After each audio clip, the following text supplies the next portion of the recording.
Eh, ¿Usted quiere que yo hable un poco de esto? Sí, que mi familia, por mi lado paterno, tiene una ascendencia inglesa por mi abuela. Ella me ha enseñado mucho cómo hacer hasta traducciones.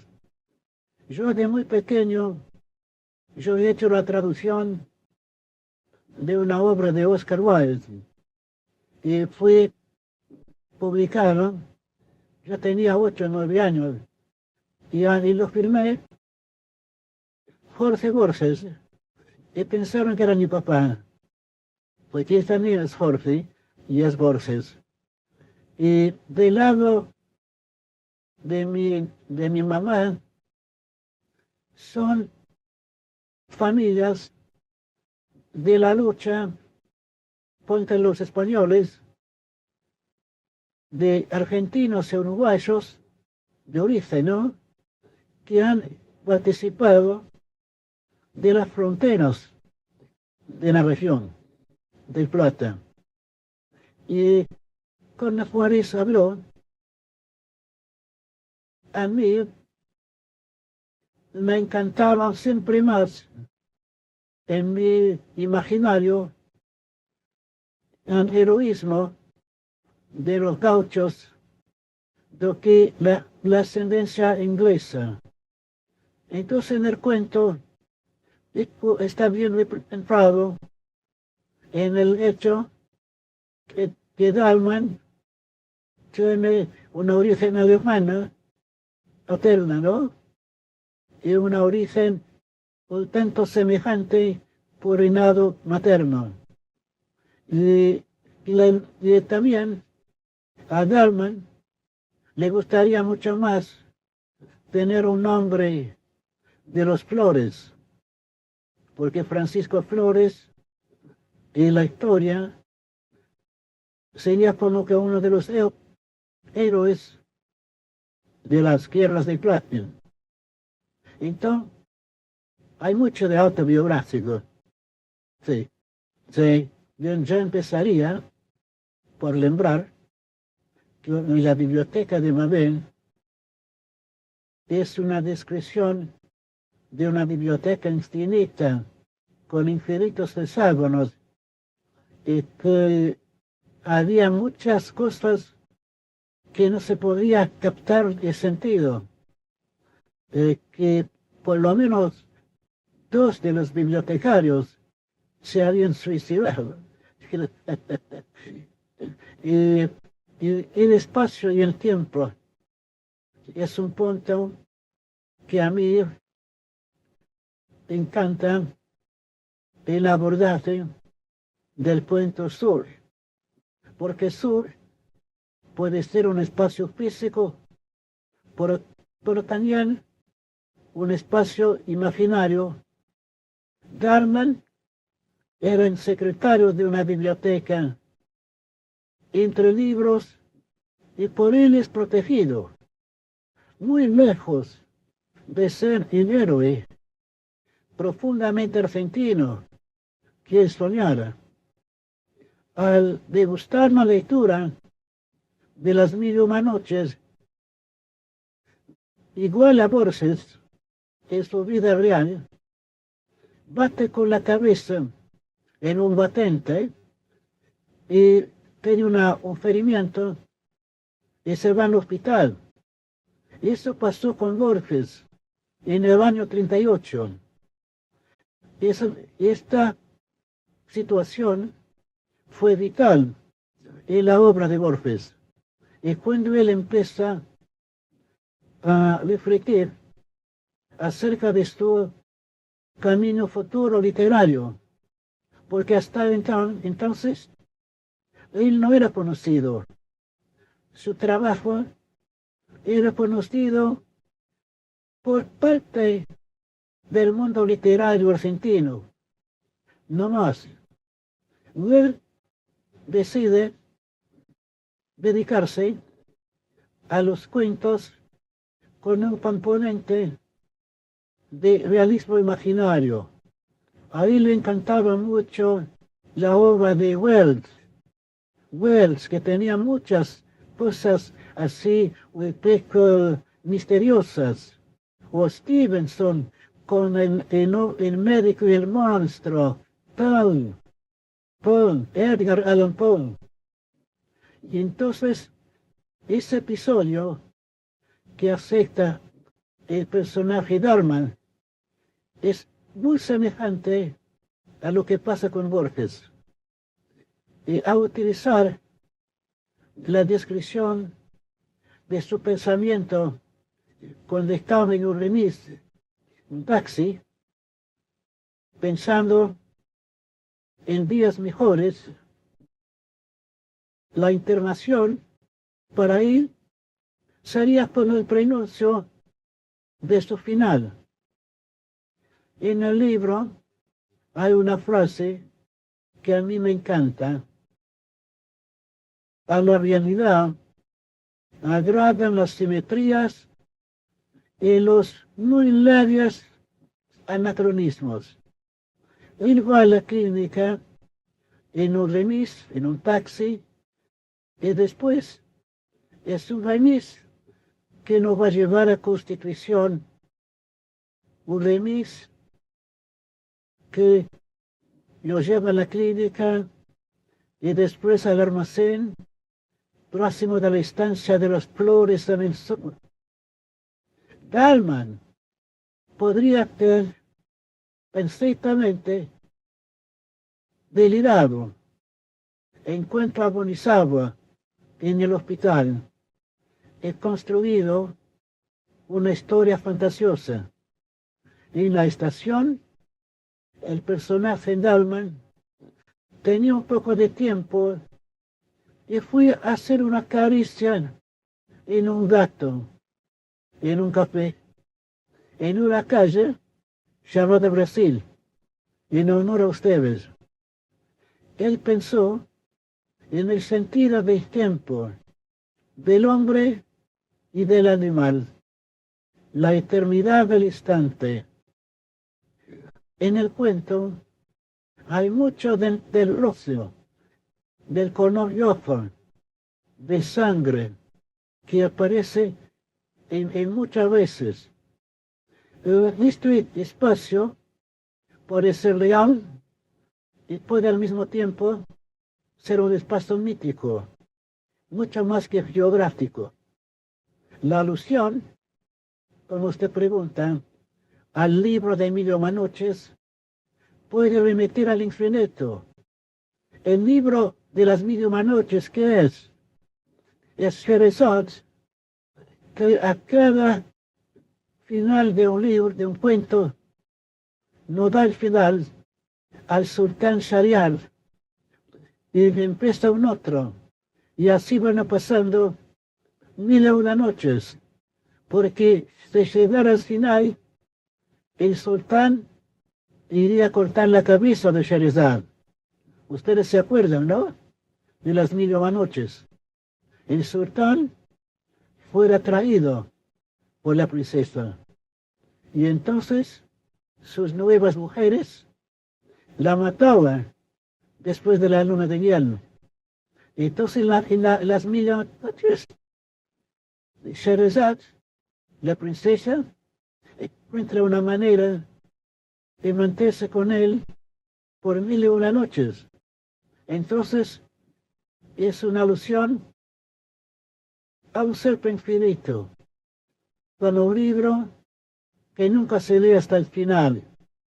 Los árabes siempre dicen que nadie, ninguém, podrá leer las 1001 noches hasta el final, porque nos da la sensación de infinito. Y esto aparece muy claro en la biblioteca y en el cuento de Dalman.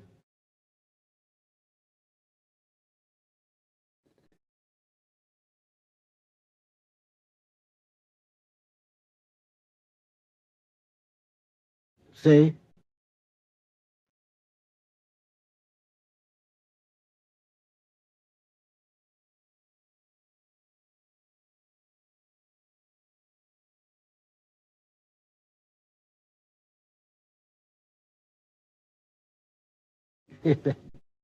Sí. Yo pienso que eso se tornó una fascinación de Escandinavia, no dar el premio a Borges, porque todos los años se hablaba y a mí sería maravilloso. Me gustaría mucho ganar el premio Nobel, pero los suecos no están de acuerdo con mi pensamiento.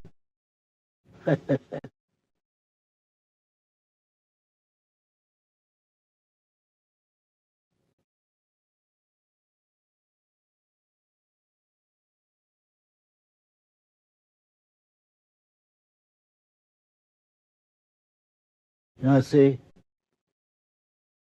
es remorso en portugués, ¿no? Remorso, sí.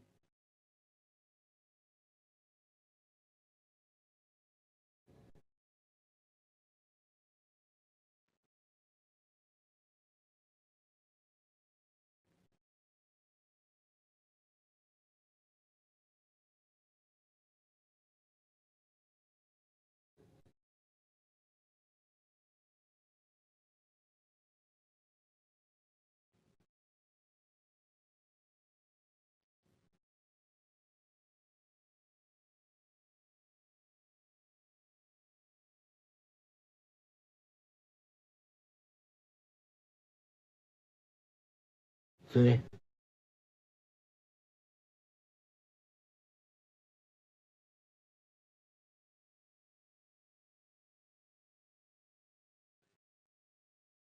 Eh, a mí, me pasa lo mismo que a Dalman en el Crenshaw Soul. Tengo algunos momentos de felicidad, pero yo no creo que he vivido una vida feliz. Tampoco yo diría que es posible a un ser humano que tiene tantas contradicciones, tantas preguntas existenciales, aparte de la filosofía. Miren ustedes, no sabemos de dónde venimos, quién somos nosotros, en un mundo tan grande y somos tan pequeños. No sabemos tampoco para dónde vamos. Son las tres cuestiones básicas de la filosofía, ¿no? Y también tenemos que manejar la cuestión que al contrario de los dioses, que son inmortales, nos tenemos que enfrentar la cuestión de nuestra finitud. Hay gente que encuentra a través de su realización, de su familia, de su descendencia, un sentido a la inmortalidad, como si fuera una compensación. Pero el hombre tiene este dolor que a mí me acompañó por toda la vida. Y yo no puedo decir que fui una persona feliz. Yo que puedo decir es que mi perplejidad por no saber muchas cosas acerca del tiempo, del sentido de la vida, me hace hacer cosas en el arte como si fuera un leniente para mi enfrentamiento del caos, del absurdo de la vida.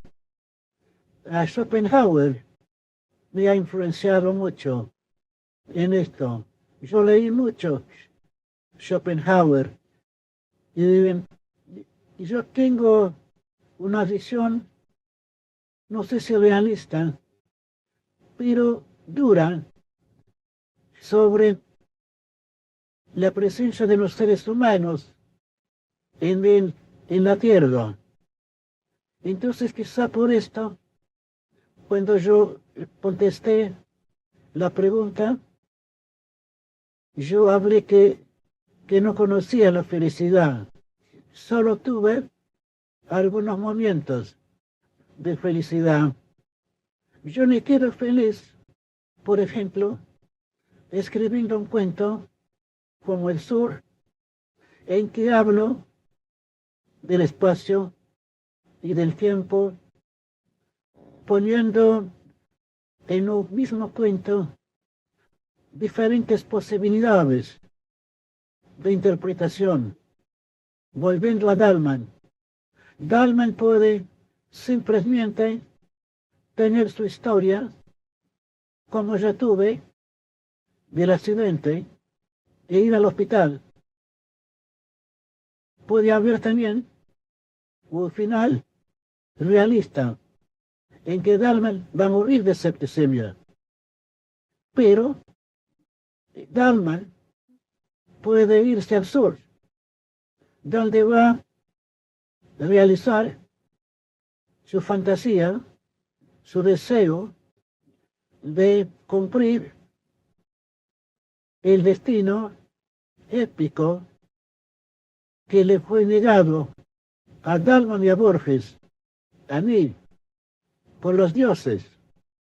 Yo soy físicamente flaco, perdí la visión, viví toda la vida entre los libros. No soy el mejor ejemplo de una clase de alumnos que hacen deportes, que salen a comer, que tienen muchos amores. Yo no soy un tipo así. Entonces, mi literatura tiene un carácter de jugar con los límites, las tensiones del real y del imaginario, del finito y del infinito, y así por delante. No sé si le respondo.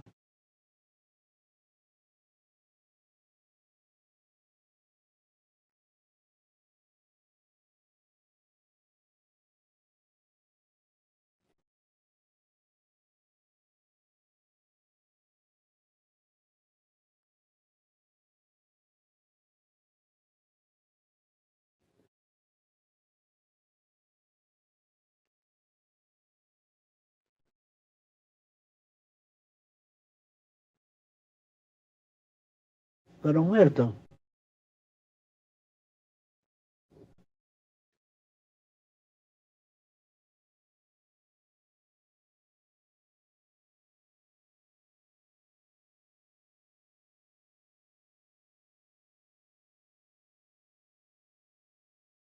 El silencio es algo difícil, ¿no?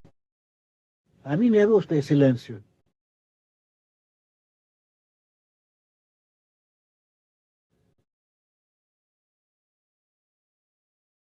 Buenas noches.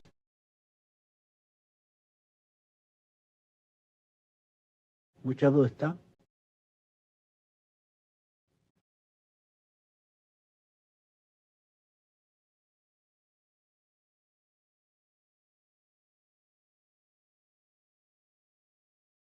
Sí.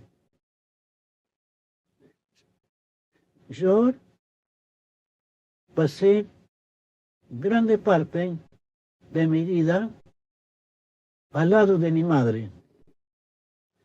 Mi madre me ayudó mucho porque la ceguera que tenía en mi familia es una ceguera genética que tuve mi padre y mi abuelo paterno.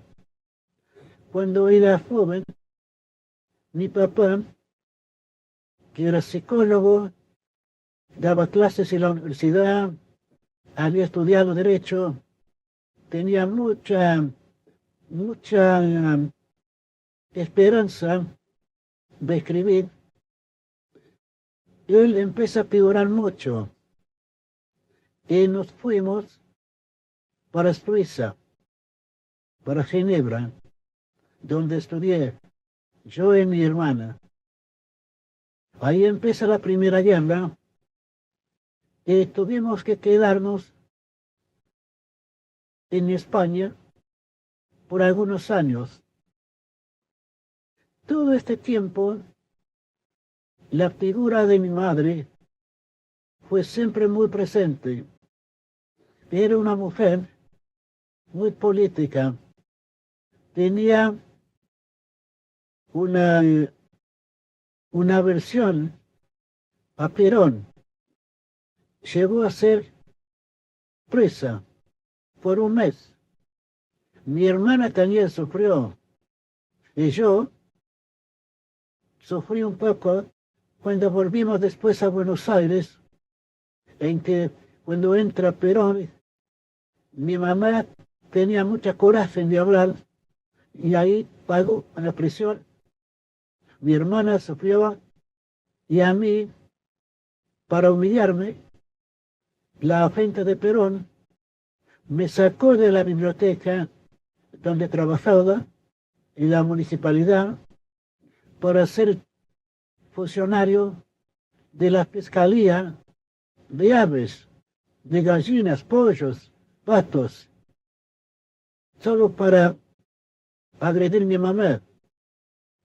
Y cuando yo me quedé con más deficiencia visual, ya teníamos perdido a mi padre, que murió temprano. Mi mamá me ayudaba mucho. Siempre estaba a mi lado y cuando perdí la visión, escribía mucho de lo que yo la dictaba. Fue una persona que me acompañó por casi toda mi vida.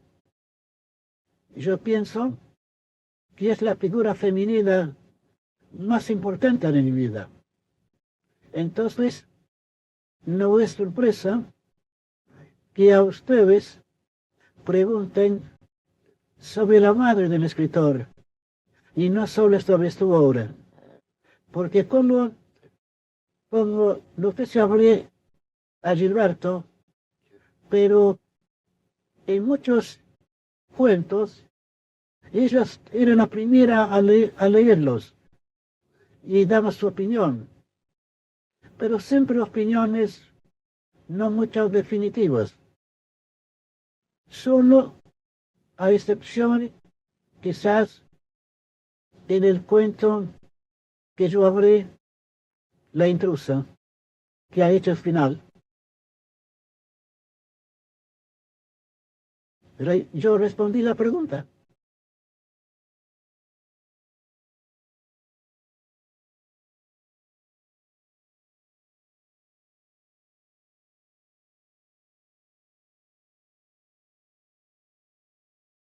Él murió en 86 y nací en 1889, con 86 años. Yo viví 30 años sin visión. Sí, 3 décadas.